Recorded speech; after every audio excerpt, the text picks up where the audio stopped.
Welcome to face master கம்மி ஆரோக்கிய பார்க்க போகிறோம்னா இப்போ கூட்டணிக்குள்ளே பார்த்தீங்கன்னா அதிமுகவோட பாஜக இல்லை.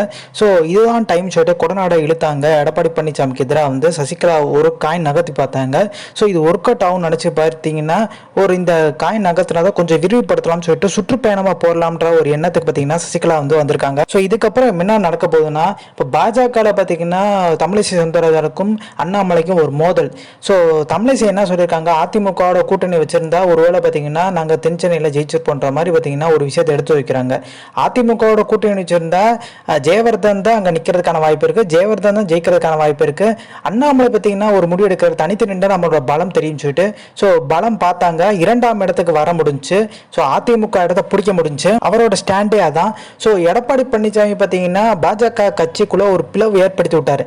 ஆனால் சொந்த கட்சியில் பார்த்தீங்கன்னா ஒரு சமாதான முயற்சி பார்த்தீங்கன்னா தோல்வியில தான் முடியுது. ஸோ யாரை வந்து எதிர்க்க முடியல எடப்பாடி பழனிசாமியில, ஒரு மாவட்ட செயலா மாற்ற முடியல. ஸோ சும்மா போய்ச்சலான்னு சொல்லிட்டு உட்காந்துருக்காரு. எந்த ஒரு ஒன்றிய செயலாக கூட பார்த்தீங்கன்னா மாற்ற முடியாத ஒரு சூழ்நிலை தான் இருக்காரு இப்போ.